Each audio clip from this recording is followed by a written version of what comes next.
வணக்கம் நண்பர்களே. இன்றைய கதை ஒரு சாதாரண கதை இல்லை. இது ஒரு பணம் புதிர்கதை. பெயர் மீனாட்சியின் மர்ம வங்கி அனுபவம். ஒரு பெண் இருக்கிறார், மீனாட்சி. அவள கையில கொஞ்சம் பணம் இருந்தது. ஆனா அவள் மனசுக்குள்ள ஒரு ஆசை, எப்படி என் பணம் இரட்டிப்பாகும் என்று. அதுதானே அப்போ கிராமத்துல ஒரு பேச்சு பரவியது. ஒரு வங்கிக்கு போனா உங்க பணம் இரட்டிப்பு ஆகும்.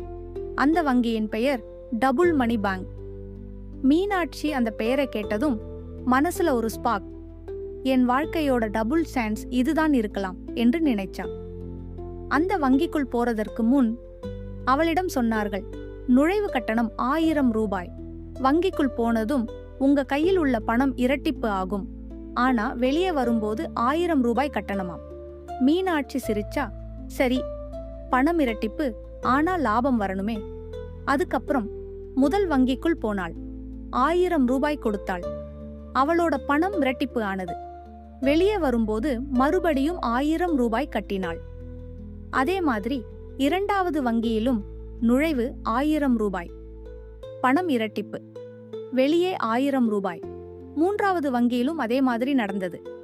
ஆனா இதோ ட்விஸ்ட். 3 வங்கிகளையும் முடிச்சு வீட்டுக்கு வந்ததும் அவள் கையில் இருந்தது 0. 1 ரூபாயும் இல்லை. மீனாட்சி மயங்கிட்டாள். நான் இவ்வளவு கேர்ஃபுல்லா இருந்தேன், அப்படின்னா என் பணம் எங்க போச்சு? அந்த டபுள் மணி பேங்க் அவளுக்கு டபுள் ப்ராஃபிட் இல்ல, டபுள் லாஸ் தான் ஆனது. அப்படின்னா நண்பர்களே, இப்போ கேள்வி, மீனாட்சி ஆரம்பத்துல எவ்வளவு பணம் வச்சிருந்தா? அவ கதை ஒரு மிரட்டலான கணக்கா, இல்ல வங்கியின் வித்தையா? சிந்திச்சு பாருங்க. உங்க கெஸ்ஸை காமெண்ட் பண்ணுங்க.